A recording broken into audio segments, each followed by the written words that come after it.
12월 13일 주일 온라인 예배를 시작하도록 하겠습니다.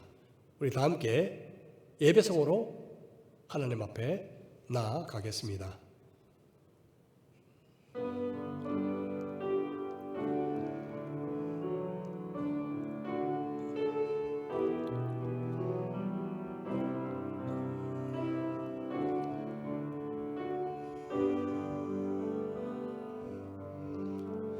나의 사랑, 나의 생명, 나의 예수님, 영원토록 정성 다해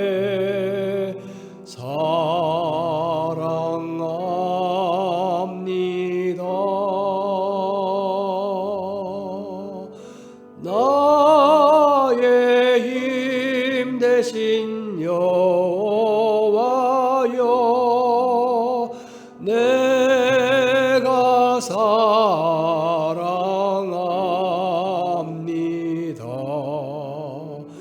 영원토록 정성 다해 사랑합니다.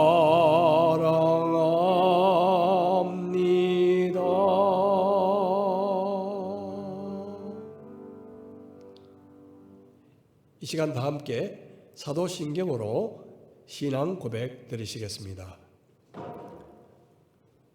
전능하사 천지를 만드신 하나님 아버지를 내가 믿사오며 그 외아들 우리 주 예수 그리스도를 믿사오니 이는 성령으로 잉태하사 동정녀 마리아에게 나시고 본디오 빌라도에게 고난을 받으사 십자가에 못 박혀 죽으시고 장사한 지 사흘 만에 죽은 자 가운데서 다시 살아나시며 하늘에 오르사 전능하신 하나님 우편에 앉아 계시다가 저리로서 산 자와 죽은 자를 심판하러 오시리라.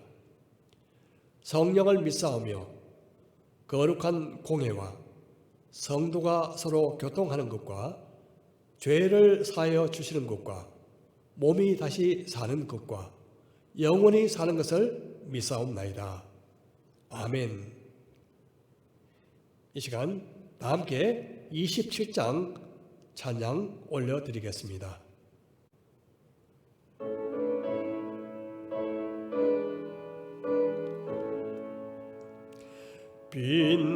빛나고 높은 보좌와 그 위에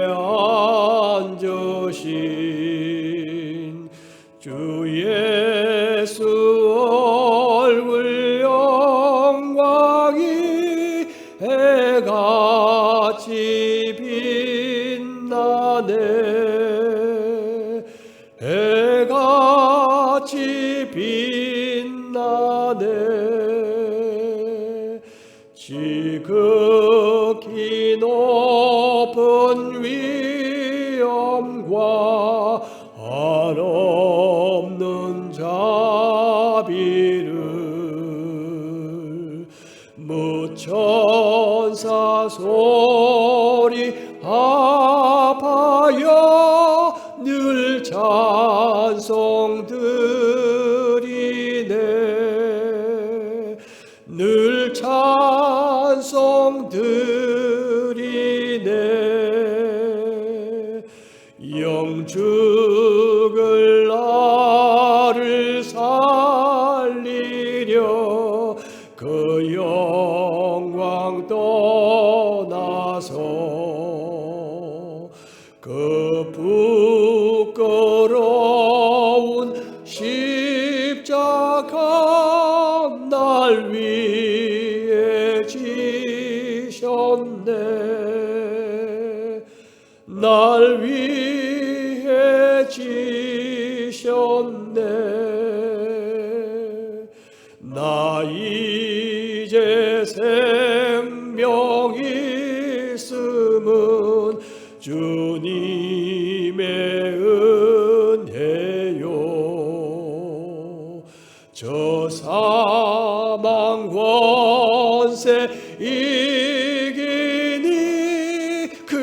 기쁨 넘치네.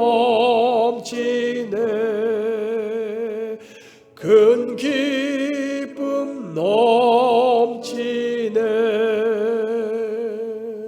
주님의 보좌 있는데 천한 몸 이르러 그 영광 몸소 배울 때 내 기쁨 넘치리. 내 기쁨 넘치리. 아멘.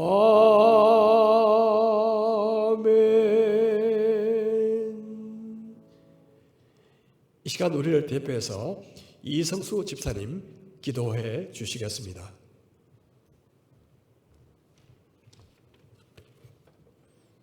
하나님, 이제 우리가 주께 감사하오며 주의 영화로운 이름을 찬양하나이다. 우리가 주의 영화로운 이름을 송축하올 것은 주의 이름이 존귀하여 모든 송축이나 찬양에서 뛰어남이니이다. 저희들이 죄악과 어둠 속에서 헤맬 때 그리스도를 보내주시고 세상이 알 수 없는 기쁨과 소망으로 인도하시며 영생을 주시기로 한 주님, 이 모든 것이 주님의 은혜임을 고백합니다. 지난 한 주간도 주님의 은혜로 살았고 질병 많은 세상 가운데서 저희들을 지켜주셔서 감사합니다. 무엇보다도 늘 주님 앞에 서기에는 턱없이 부족하지만 항상 저희를 십자가의 은혜로 붙들어 주시니 감사드립니다. 하오나 그 감사한 마음속에 살면서도 아버지의 뜻이 무엇인지 모를 때가 많습니다. 아버지의 뜻을 알아야 하는데 알지 못하니 이렇게 하는 것이 아버지의 뜻인지 저렇게 하는 것이 아버지의 뜻인지. 하지만 예수님께서 하신 말씀을 기억합니다. 너희 뜻이 무너진 곳에 아버지의 뜻이 드러난다고. 그래서 나의 이기적이고 세상적인 생각과 반대되는 것이 아버지의 뜻인 줄로 알겠습니다. 그 아버지의 뜻은 나에게 고통일 것입니다. 나의 고집과 욕망이 무너져야 하니까 그건 나에게 고통일 것입니다. 하지만 모든 걸 내맡기고 평안을 갖기 원합니다. 그런 평화를 가져다 주옵소서. 고난 중에 즐거워하고 두려움 가운데 찬양하며 슬플 때 더욱 힘써 기도로 증진하는 주의 자녀들을 보아 주옵소서. 생명과 진리의 말씀을 선포하시는 목사님께 성령님의 충만하심이 있기 원합니다.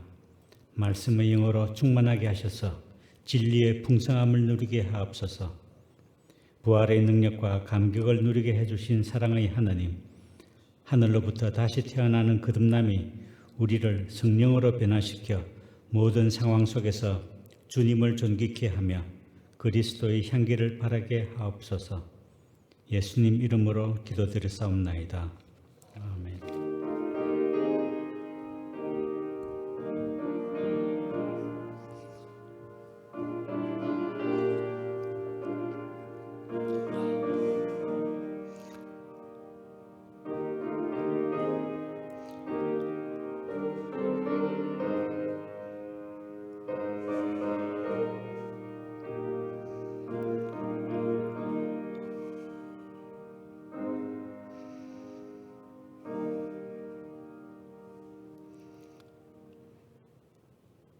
코로나로 인해 비대면 예배가 계속되고 있습니다. 이럴 때일수록 우리 함께 마음을 모아서 기도하며 영적으로 깨어있는 시간이 되기를 원합니다. 비대면이 길어지고 또 일상화됨으로 인해서 서로 돕고 격려하는 그런 사역의 새로운 방법이 대두되고 있습니다. 앞으로 줌을 통해서 비대면 성경 공부 그리고 기도의 큐티 나눔을 하고자 합니다. 지금 준비 중인데 많으면 한두 주 안에 미리 운영을 실습을 한번 해보는 그런 시간을 갖도록 하겠습니다. 우리 한 목소리로 각자 처한 환경에서 처소에서 읽어보도록 하겠습니다. 너희는 너희가 하나님의 성전인 것과 하나님의 성령이 너희 안에 계시는 것을 알지 못하느냐. 오늘 제목은 너희가 알지 못하느냐입니다. 우리 잠시 기도하고 말씀을 나누겠습니다. 하나님 아버지, 이 시간 말씀을 나누고자 합니다. 우리 각자에게 마음을 열어서 깨달음을 주시고 성령님을 더 깊이 알게 되므로 우리에게 생명과 경건에 속한 모든 것을 주신 은혜를 알게 하여 주옵소서. 그리고 하나님을 더 깊이 사랑하게 되고 순종하는 삶으로 나아갈 수 있도록 이 시간 도와주옵소서.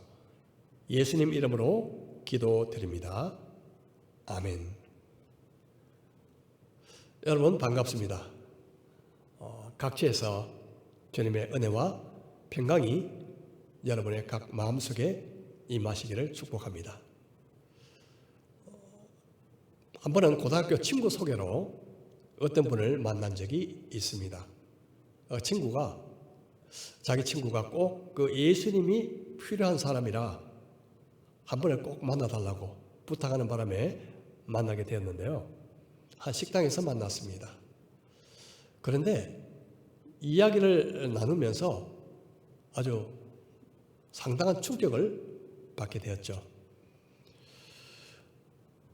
그분 이야기가 자기는 아내와 한 집에 살면서 대화를 하지 않은 지가 벌써 몇 년째가 지속이 되고 있다는 말이었습니다. 그런데 더 놀란 것은요, 자기는 무신론자이지만 아내는 교회에 그렇게 열심히 일하는 것이죠. 서로 언제 들어오는지, 언제 나가는지, 무엇을 하는지 전혀 관심이 없이 한 집에 살면서 서로를 향한 분노를 꾹꾹 참고 살아가고 있었습니다. 이혼을 하지 않는 것만으로도 큰 다행이라고 생각했는데 아마 아들이 함께 살고 있어서 그렇게 하지는 못한 것 같습니다. 또 이야기하기가 힘든 사실은요, 그 아들조차도 이 부모의 그런 관계에 대해서 별 관심이 없었다는 거죠. 그렇습니다. 같은 공간에서 같이 산다고 해도 친밀한 관계를 보장하는 것은 아니죠.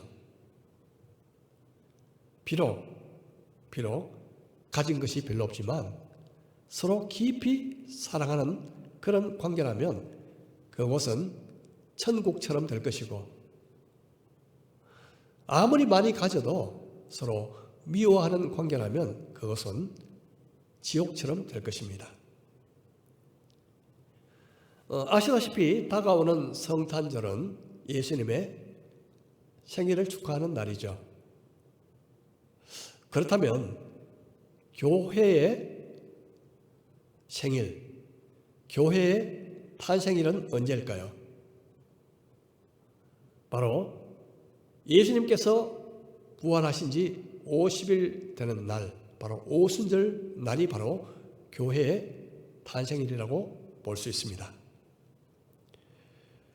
주님은 자기가 계신 곳으로 돌아가시면서 우리를 고아처럼 버려두지 않으셨습니다. 대신 성령님을 보내주셔서 이 땅에서도 영원토록 우리와 함께 하도록 하셨죠. 예수님께서 이 땅에 오신 것은 정말 놀랍고 영광스러운 역사적인 사건입니다. 하지만 성령님께서 내 마음에 오신 사건은요, 어떻게 보면 더 놀랍고 더 영광스러운 일일지 모릅니다. 성령님은 예수님을 모신 모든 분들 마음속에 거하십니다. 그런데 성령님과 관계가 좋은 분도 계시고요. 그렇지 않는 분도 계실 것입니다. 어떤 분들은 성령님께서 내 안에 계시다는 그 사실조차도 의식하지 못한 채 살아가는 분도 있고, 어떤 분들은 가물에 콩나듯이 가끔 특별한 경우에 성령님을 의식하는 그런 경우도 있을 것입니다. 하나님이신 성령님을 내 마음에 모시고 잊어버린다고요? 엄밀한 의미에서 보면 이것보다 더 무례한 일은 없을 것이며, 또 자기 자신에게도 엄청난 손실이 될 것입니다. 이 시간 우리가 성령님에 대해서 한번 생각해 보는 그런 시간이 되기를 바랍니다. 제가 좋아하는 비유가 하나 있는데요. 어떤 사람이 시골 포도밭에 갔답니다. 밤에 그 포도밭을 산책하고 있는데 어디선가 낑낑 하는 힘쓰고 애쓰는 소리가 들렸답니다.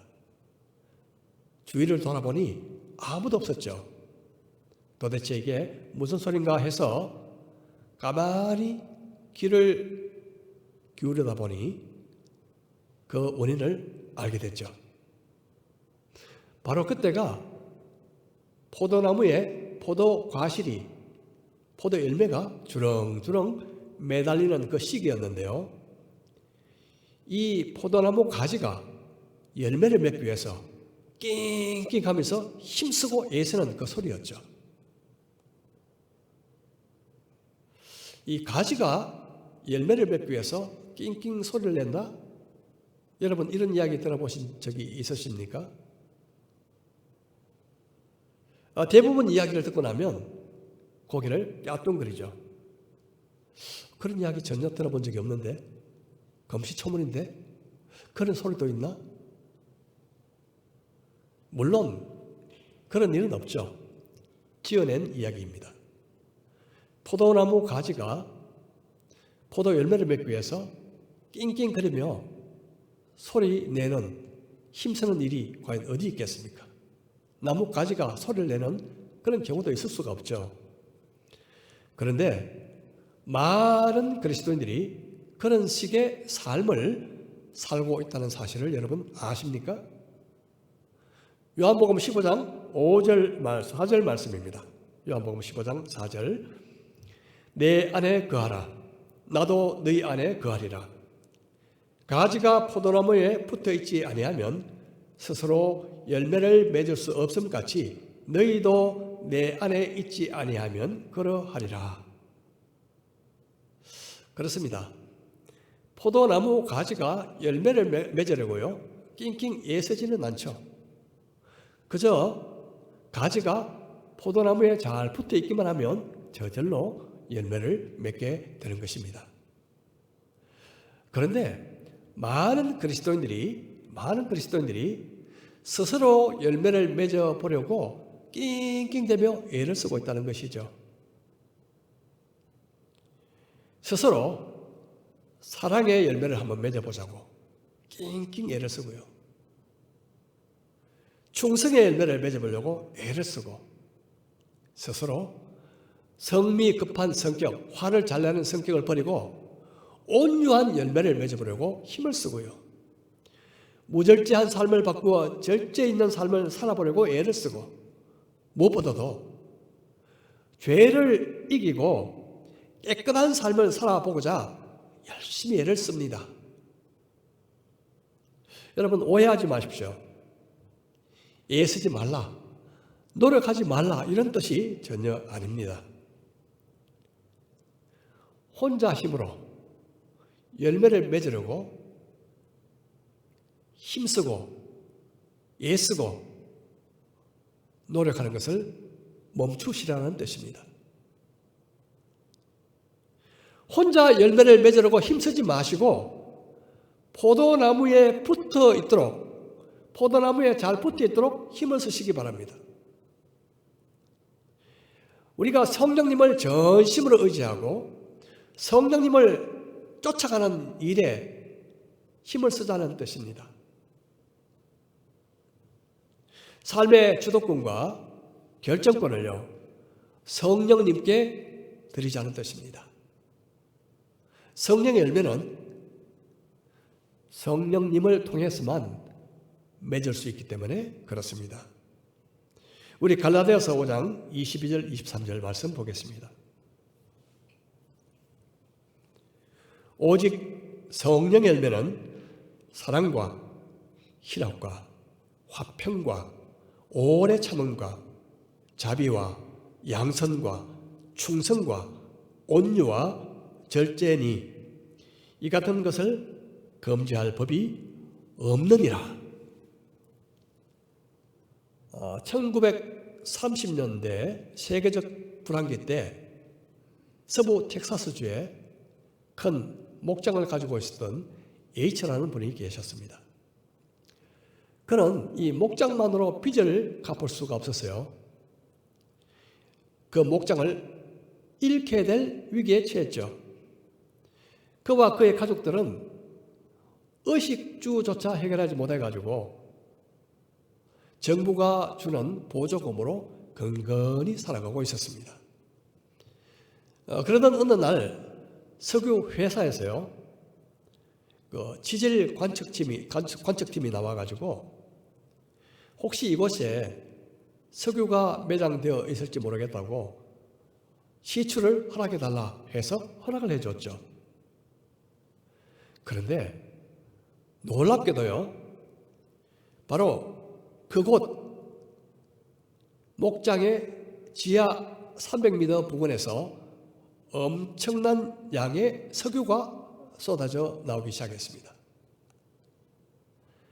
목장 주인이었던 H는 갑작스레 대부호가 되었죠.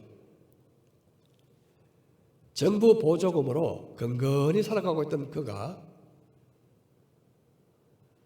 엄청난 가치의 석유 지하 호수를 소유하고 있었다는 사실을 몰랐던 것입니다. 그때까지. 이 이야기는요, 오늘날 살아가는 많은 크리스찬들의 현실적인 모습을 그대로 보여주고 있습니다. 무슨 의미일까요? 하나님께서 우리에게 엄청난 영적 자원을 주셨음에도 불구하고 그것을 알지 못한 채 근근히 그렇지 않은 삶을 살아가고 있다는 것이죠. 이 시간 우리가 그리스도 안에서 성령님으로 말미암아 주신 그 놀라운 자원을 다시 발견하고 그것을 누리면서 살아가는 축복이 함께 하시기를 축복합니다. 자, 그렇다면 이 성령님은 누구실까요? 성령님은 삼일체 하나님 중에 한 분이시죠. 그분은 하나님의 영, 그리스도의 영 이렇게 불리십니다. 또 다른 이름으로는요, 진리의 영, 생명의 성령, 양자의 영, 성결의 영, 보혜사 이런 이름으로도 불리십니다. 우리가 성령님이 아니고서는 예수 그리스도를 믿고 거듭날 수가 없었을 것입니다. 성령님이 아니고서는 우리가 믿음으로 하나님의 자녀가 되었다는 사실을 확신할 수도 없을 것입니다. 성령님이 아니고서는 우리가 예수님을 닮아갈 수도 없을 것입니다. 성령님이 아니고서는 우리는 죄와 유혹으로부터 승리할 수도 없을 것입니다. 성령님이 아니고서는 우리가 크리스찬 삶 자체를 살아갈 수가 없는 것입니다. 성령님은 인격이십니다. 우리에게 말씀하시고 우리를 가르쳐 주시고 우리에게 예수님을 보여주시고 우리를 모든 진리 속으로 우리를 이끌어 가십니다. 우리가 죄를 범할 때 근심하시고요, 또 책망도 하시는 거룩하신 분이십니다. 또 우리가 연약할 때, 우리가 무엇을 위해서 기도할지도 모를 때 성령님은 말할 수 없는 탄식으로 우리를 위해서 친히 기도해 주시는 분이십니다. 무엇보다 중요한 사실은요, 성령님이 우리를 너무나 사랑하신다는 사실입니다. 우리 야고보서 4장 5절 보겠습니다. 너희는 하나님이 우리 속에 거하게 하신 성령이 시기하기까지 사모한다 하신 말씀을 헛된 줄로 생각하느냐? 번역본에 따라서 조금 해석의 차이가 있긴 하지만요, 저는 이 개역 개정본 이 번역을 좋아합니다. 성령님이 우리를 질투하시기까지 사랑하신다. 하나님은 질투하시는 하나님이시죠. 여러분, 보통 질투는요, 언제 생깁니까? 나보다 잘난 사람, 나보다 더 예쁜 사람, 나보다 더 많이 가진 사람, 나보다 더 많이 배운 사람, 이런 사람에 대해서 질투가 생기잖아요. 하나님이 우리를 위해서 질투하실 필요가 있을까요? 이유가 전혀 없으시죠. 하나님이 어떻게 우리와 비교할 수 있겠습니까? 비교의 대상조차 안 되죠. 그렇다면 하나님의 질투는 무엇일까요? 저는 최근에요, 질투하는 사랑을 쭉 묵상하면서 한 가지 아주 중요한 사실을 깨달았습니다. 그것이 뭔가 하면 질투는 100% 사랑할 때 생기는 감정이라는 거죠. 100% 사랑할 때. 이것은요, 누군가가 내 마음에 전부를 차지하고 있을 때 생기는 겁니다. 그렇지 않나요? 그러므로 질투의 사랑은요, 사실상 당신은 나의 모든 것입니다. 그렇게 말하는 것이죠. 당신이 내 마음을 완전히 점령하고 있습니다. 이런 뜻이죠. 성령님이 우리를 그렇게 사랑하신다는 거죠. 이 사랑은요, 아주 강렬한 사랑을 의미합니다. 강렬한 사랑. 그래서 아가서에 보면 질투의 사랑을요, 불이라고 표현합니다. 불. 이 불은 홍수라도 끌 수 없대요. 그만큼 강력한 사랑을 의미하는 것이죠. 혹시 신랑이요, 결혼할 신부에게 이렇게 말한다고 합시다. 내가 당신에게 50%의 사랑을, 내 마음에 있는 사랑을 당신한테 주겠어. 단 50%는 다른 여자들과 함께 나누고 싶소. 그럼 신부가요, 좋습니다.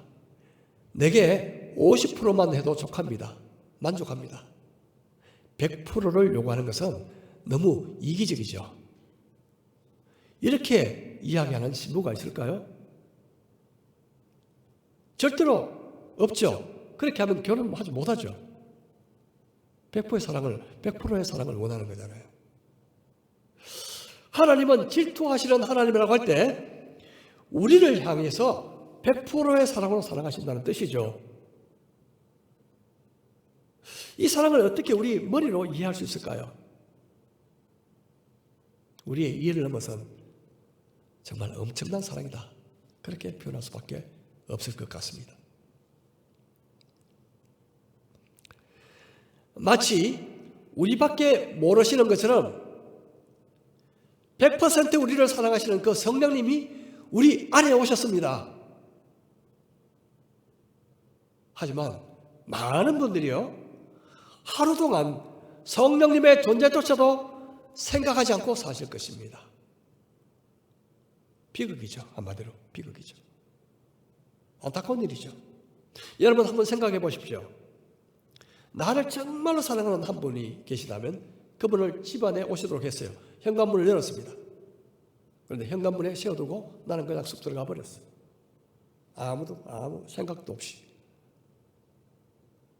혹은 저 옆에 있는 잘 사용하지 않는 구석방 하나를 열어드리고 여기 좀 계십시오.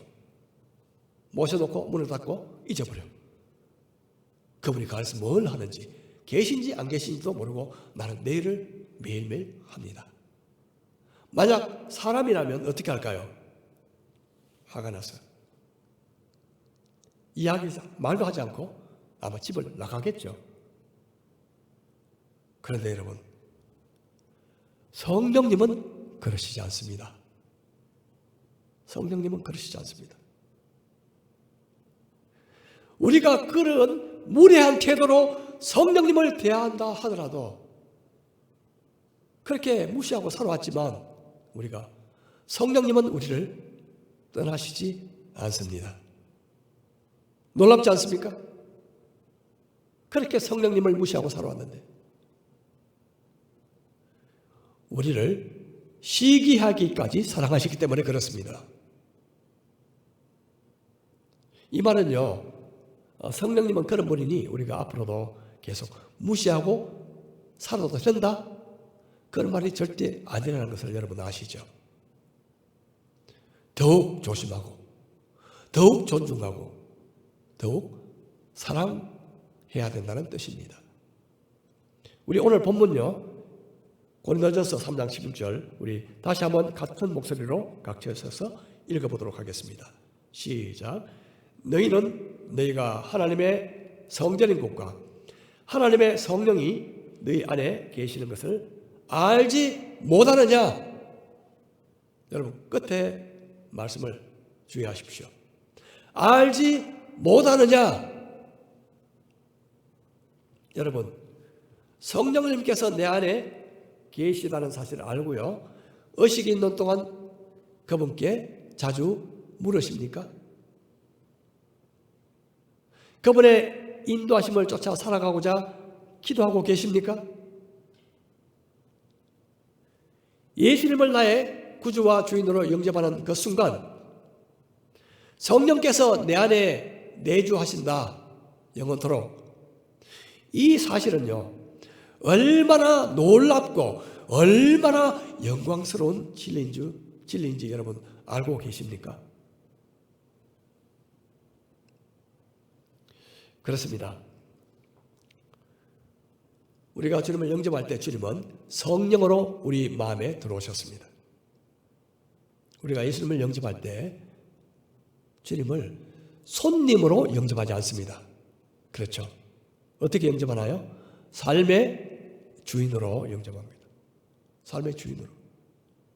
비록 마국간처럼, 예수님이 태어나신 마국간처럼 누추하고 좁은 제 마음이지만 존귀하신 성령님께서 내 마음에 오실 때는요, 제가 제 마음의 왕자를 드리는 것입니다. 그리고 저는 내려오는 것이죠. 너무나 당연한 일이죠. 그런데 우리는 성령님께서 내 삶의 일부를 차지하시도록 허용하지만 전부를 드리는 것은 꺼려합니다. 하지만 성령님께서 우리의 삶을 소유하셔야 할 그 이유는 그분이 손님으로 오신 것이 아니라 우리의 삶의 주인으로 오셨기 때문에 그렇습니다. 바로 죽은 자와 산 자의 주인이 되시려고 예수님께서 십자가에 죽으시고 다시 살아나신 것입니다. 제가 예수님을 믿고 나서 얼마 되지 않은 때에 선배로부터 받은 작은 책자가 있었습니다. 조그만 책자였는데요, 지금까지도 그 책은 저에게 깊은 영감과 가르침을 줍니다. 책의 이름은 그리스도 내 마음의 집. 로버트 머거라는 목사님이 쓴 책이죠. 아마 읽어보신 분들이 계실 것입니다. 그 책은 마치 예수님을 영접한 초신자가 주님께 마음의 왕자를 드리는 그 과정을요, 아주 생생하고 드라마틱하게 표현하고 있습니다. 이 시간 제 자신이요, 그 책에 나오는 그 초신자라고 간주하고요, 제가 그 책에 나오는 초신자 간주하고 1인칭으로 그 책의 내용을 좀 요약해서 한번 나누어 보도록 하겠습니다. 여러분도 마치 나 자신의 이야기라고 생각하시면서 한번 들어보시기 바랍니다. 내 이야기다, 그렇게 한번 생각해 보십시오. 제가 예수님을 영접하는 순간 알게 된 가장 영광스러운 진리 가운데 하나는 성령님이 내 마음에 오셔서 영원히 함께 하신다는 진리입니다. 제 마음의 집에는요, 방들이 여러 개가 있는데 그 방은 각각 서재, 주방, 거실, 그리고 작업실, 오락실, 마지막으로 벽장입니다. 그럼 지금부터 제 마음의 방을 하나하나 소개해 보도록 하겠습니다. 먼저 서재입니다. 서재는 제 생각의 방입니다. 생각은 제 삶을 통제하는 곳이죠. 예수님은 제 서재에 걸려있는 부끄러운 그림들을 보셨습니다. 예수님은 그것들을 내려라, 그렇게 말씀하셨고, 저는 순종해서 그것을 내린 후에 예수님의 초상화를 걸고 서재에는 성경과 그리고 영적 서적들을 꼽고 벽에는 성경 구절들을 많이 붙였습니다. 제가 날마다 주님을 바라보고 또 성경을 묵상하는 가운데 저는 조금씩 정결한 삶을 살아갈 수 있게 되었습니다. 자, 이제 두 번째 방은 주방입니다. 주방. 그곳은 식욕과 욕구의 방이었죠. 저는 이곳에서 많은 시간을 보내었는데 제가 좋아하던 음식은 돈, 학위, 정권, 명성, 행운, 이런 것들이었습니다. 그런데 예수님은 제가 차려놓은 이런 음식들을 전혀 드시지 않으셨습니다. 그래서 무엇이 잘못되었는지 예수님께 물어봤죠. 그러자 주님께서 말씀하셨습니다. 나는 너가 알지 못하는 음식이 있는데 그것은 나를 보내신 하나님의 뜻을 행하는 것이 바로 나의 음식이란다. 주님은 너의 야망이나 욕망이나 만족을 구하지 말고 하나님을 기쁘시게 하도록 힘쓴다면 그 양식이 내게 참된 만족을 줄 것이다, 그렇게 말씀하셨습니다. 말씀하신 대로 예수님이 주신 음식의 맛을 보자마자 세상에서 가장 맛있는 음식임을 알게 되었죠. 그 후로 저는 그 음식을 가장 좋아하게 됐습니다. 그 다음은 거실이었죠. 거실은 주님과 함께 개인적으로 교제를 나눌 수 있는 공간이었습니다. 저는 매일 아침 첫 시간에 일찍 주님과 만나기로 약속했습니다. 그곳에서 시간을 함께 하면서 성경을 함께 읽을 때 주님은 놀라운 진리들을 펼쳐져 보여주시곤 하셨습니다. 이 시간을 통해서 날이 갈수록 주님과의 우정이 깊어가고 있었는데 어느 날부터인가 조금씩 바쁜 일이 생겼습니다. 그래서 차츰 그 시간을 소홀하게 생각하게 됐죠. 어느 날 중요한 약속 때문에 급하게 나가다가 문득 예수님이 홀로 거실에 앉아있는 것을 보게 되었습니다. 그제서야 제 잘못을 깨달았게 되었죠. 저는 제가 예수님을 잊고 있었을 때도 예수님은 변함없이 늘 혼자서 그 자리에 오셨다는 것을 알게 됐죠. 정말 주님 앞에 고개를 숙이고 용서를 구하지 않을 수 없었습니다. 그런 저를 주님은 받아주셨습니다. 주님은 이렇게 말씀하셨습니다. 나와 함께하는 시간이 너의 영적인 성장을 위해서만이 아니라 그 시간이 나에게도 의미 있는 시간임을 기억해다오. 주님은 그렇게 말씀하셨습니다. 다시 주님과의 교제의 기쁨은 회복이 됐죠. 그 다음은 작업실이었습니다. 그곳에서는요, 제가 하나님의 나라를 위해서 뭔가 만들고 있었는데 제가 만든 것을 보여드렸습니다. 기껏 해봤자 한두 개의 장난감 수준이었죠. 장난감. 예수님은 만약 성령님이 너를 통해서 내 안에서 일하도록 하신다면, 성령님이 가장 노련한 일꾼이시기 때문에 그분이 내 손을 붙잡아 사용하시도록 내 손을 드린다면 나 혼자 할 수 없는 일을 성령님을 통해서 놀라운 일들을 하게 될 것이다. 그 사실을 가르쳐 주셨습니다. 다음은 오락실이었습니다. 제게는 나 혼자만 즐기고 싶은 것들이 있었습니다. 아무와 같이 하지 않고 혼자만. 하지만 주님은 모든 것을 함께 하시기를 원하셨습니다. 저는 양보하지 않고 버티다가 결국 주님 없이는 어디서나 무엇을 하든지 결코 행복할 수 없다는 사실을 깨닫고 그 밤도 주님 앞에 드릴 수밖에 없었죠. 하지만 드린 후에는 제 마음속에 웃음과 음악이 흘러나오기 시작했습니다. 이제 마지막 남은 곳이 하나 있었습니다. 그곳은 바로 벽장입니다. 주님은 어느 날 이 집에서 냄새가 나는 곳이 있다. 그렇게 말씀하셨죠.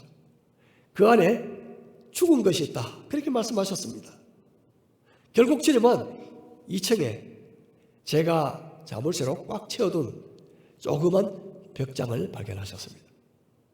벽장 안에는 정말 제가 아무에게도 알리고 싶지 않았고 보이고 싶지 않았던 개인적인 몇 가지를 넣어둔 곳이었습니다. 예수님을 만나기 전에 가지고 있었던 것이었고요. 비록 그것이 썩고 죽은 것인 줄 알았지만 저는 그것이 필요했고 아직까지 그것을 사랑하고 있었습니다. 그것들은 지난 옛 시간의 찌꺼기로서 아주 악한 것은 아니었지만 그리스도인으로서 합당한 것은 아니었죠. 사실 저는 그때 화가 났습니다. 화가 났어요. 아니 지금까지 서재, 거실, 주방, 오락실 모든 것을 다 주님께 드렸는데 이제 마지막 남은 이 벽장, 개인적인 이것까지 원하신다고요? 하지만 주님은 이런 냄새를 맡으면서 2층에 머물 수 없다고 말씀하시면서 1층으로 내려가셨습니다. 저는 가장 사랑하는 그 주님이 저로부터 멀어지는 것을 견딜 수가 없었습니다. 왜냐하면 크리스찬에게는 예수님과 멀어진다는 것이 가장 불행한 일이기 때문에 그렇습니다. 결국 저는 주님께 항복했습니다. 그리고 벽장 열쇠를 드리면서 말씀드렸죠. 주님, 저는 그곳을 청소할 힘조차 없습니다. 주님께서 벽장을 여시고 그것을 청소해 달라고 부탁을 드렸죠. 주님은 제게 열쇠만 달라고 하셨습니다. 마음대로 할 권한만 달라고 하신 것이죠. 주님께서는 제게서 열쇠를 받으시고 그 벽장을 여신 뒤에 그곳에서 썩어가고 있던 것들을 꺼내어서 버리시고 깨끗하게 청소하신 후에 새로 페인트칠을 칠하기 시작하셨습니다. 그러자 곧 상쾌하고 향기로운 바람이 집안에 불기 시작했습니다. 죽은 것들이 내 집에서 추방되었을 때 얼마나 승리와 해방감을 맛보게 되었는지 모릅니다. 주님은 나를 온전히 치유해 주시고 새롭게 해주셨습니다. 일 후에 저는 이런 생각이 들었습니다. 지금까지 내가 혼자 힘으로 내 마음을 깨끗하게 하고 주님께 뭔가 쓸모있는 삶을 살고자 열심히 노력해 왔지만 이제 너무 힘들어. 한 방을 청소하면 다른 방에 먼지가 쌓이고 이 방을 청소해 놓으면 저 방이 더러워지고 내 혼자 힘으로 도저히 정결한 마음을 유지하고 순종하는 삶을 살아가고자 이제 그만 지쳐버렸어. 나는 더 이상 할 수 없어. 그래서 주님께 이런 요청을 드렸습니다. 주님, 벽장을 치워주신 것처럼 차라리 이 집 전체 책임을 주님이 맡아 주시면 안 되겠습니까? 갑자기 주님의 얼굴이 환하게 밝아지시면서 말씀하셨습니다. 그러고 말고 그것이야말로 내가 정말 원했던 일이란다. 너의 힘으로는 승리하는 크리스찬의 삶을 절대로 살 수 없어. 내가 너를 통해서 또 너를 위해서 할 수 있도록 해다오. 그런데 말이지, 나는 아직 이 집의 손님이지 주인이 아니라서 이 일을 할 수 있는 권한이 없단다. 그때 나는 순간적으로 깨달았고 흥분된 소리로 외쳤습니다. 주님, 알고 보니 지금까지 주님은 손님이셨고 제가 주인이었습니다. 이제부터 제가 주님의 하인이 되고자 합니다. 저와 이 집의 주인이 되어 주십시오. 그리고 저는 서둘러 금고로 가서 재산과 부채와 가옥 등이 명시된 집 문서를 꺼내어 가지고 와서 진심으로 서명을 하고 영원히 주님의 소유가 되도록 명의 이전을 해드렸습니다. 그리고 이렇게 고백했습니다. 여기에 제 자신과 제 소유가 있습니다. 이제부터 저는 주님의 심부름 꾸리고 앞으로 친구로서 주님 옆에 있겠습니다. 그날 후로 주님의 깊은 평화가 내 영혼에 자리 잡았고 제 삶이 아름답게 변하기 시작했습니다. 진정한 자유와 쉼과 기쁨이 내 마음을 채우기 시작했습니다. 이제부터 영원토록 나는 주님의 것이요 주님은 나의 것입니다. 여러분, 이 책의 내용이 나오는 주인공의 이야기가 바로 저와 여러분의 이야기입니다.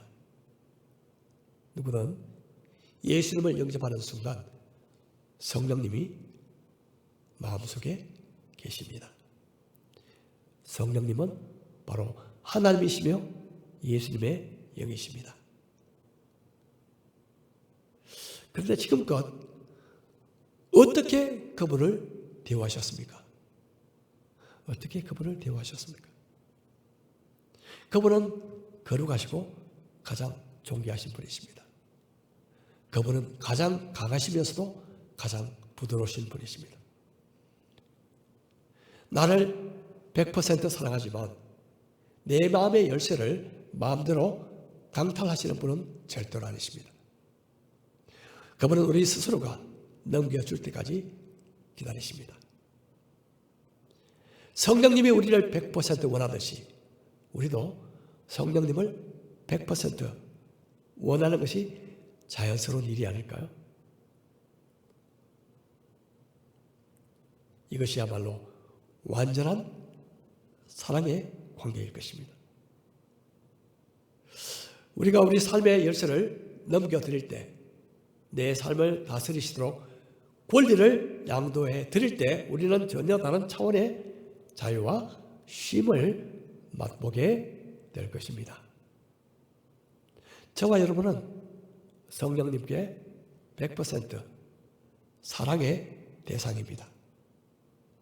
그 사랑을 표현하기 위해서 질투라는 번역밖에 사용할 수밖에 없는 것이 아쉽습니다. 여러분, 이 시간 우리 함께 기도하시겠습니다. 그동안 성령님을 무시했고 성령님을 거역했고 근심시켜드렸던 그 죄를 이 시간 고백하면서 우리 마음속에 꽁꽁 숨겨놓고 내놓지 않았던 것들을 이 시간 주님 앞에 내놓는 시간 되기를 바랍니다.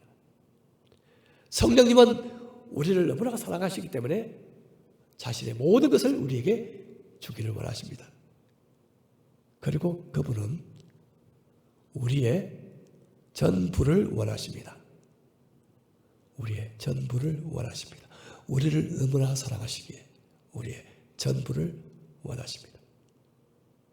이 시간 성령님 앞에 내 삶과 마음의 열쇠를 양도함으로써 진정한 자유, 그리고 놀라운 해방, 그리고 사랑의 관계를 경험하시면서 승리하시는 저와 여러분이 되시기를 주님의 이름으로 축복합니다. 우리 각자 이 시간 잠시 기도 드리시겠습니다.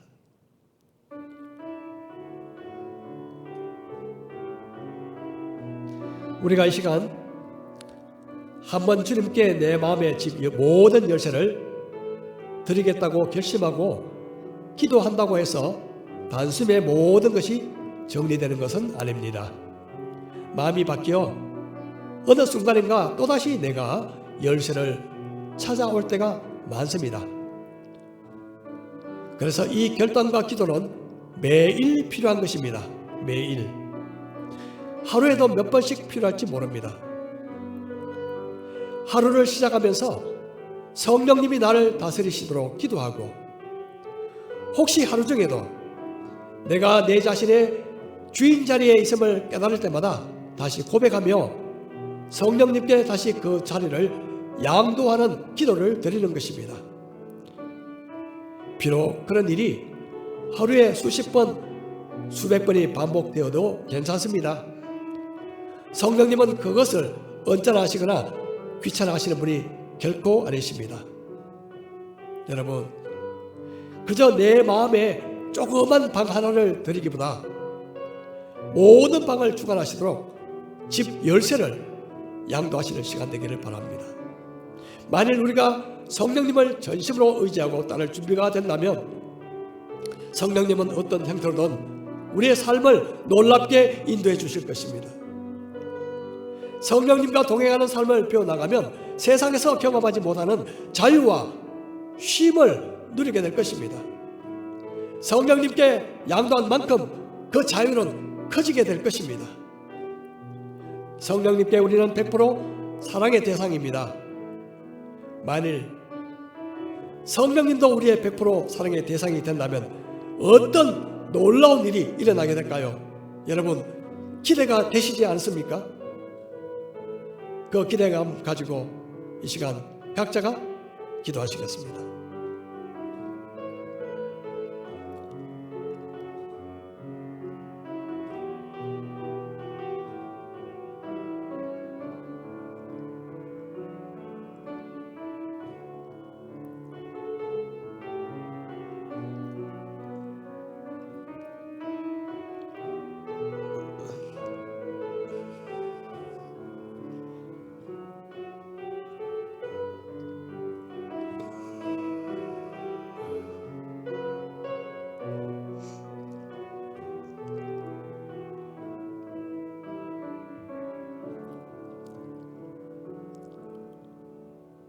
우리 다 함께 찬송가 191장 찬송 부르고 제가 축도로 예배를 마치도록 하겠습니다.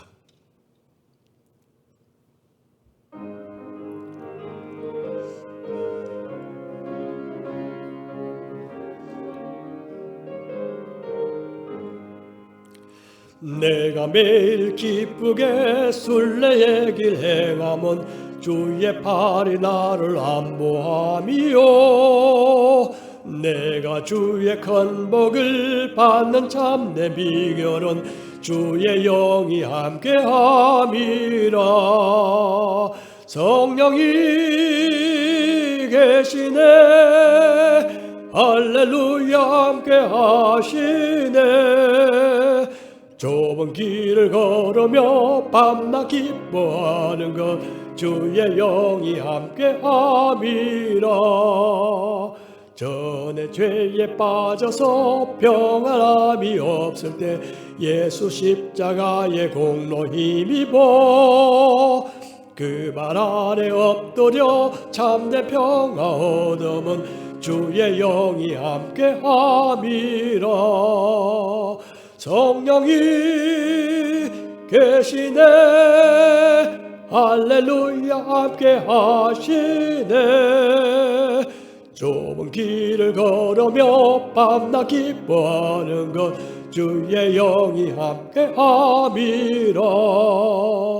나와 동행하시고 모든 염려하시니 나의 숲의 새와 같이 기쁘다. 내가 기쁜 마음으로 주의 뜻을 행함은 주의 영이 함께함이라. 성령이 계시네 할렐루야 함께하시네. 좁은 길을 걸으며 밤낮 기뻐하는 것 주의 영이 함께함이라. 세상 모든 욕망과 나의 모든 정욕은 십자가에 이미 못을 박았네. 어두운 밤이 지나고 무거운 짐 벗으니 주의 영이 함께함이라. 성령이 계시네 할렐루야 함께하시네. 좁은 길을 걸으며 밤낮 기뻐하는 것 주의 영이 함께함이라. 지금은 우리 주 예수 그리스도의 크신 은혜와 하나님 아버지의 기쁜 사랑과 성령 하나님의 선하신 통치하심이 내 모든 삶을 다스리시도록 내 마음의 집 열쇠를 성령님께 양도하기 원하는 우리 모든 경성대학교의 성도들 위해 지금부터 영원토록 함께 하시기를 축원하옵나이다. 아멘.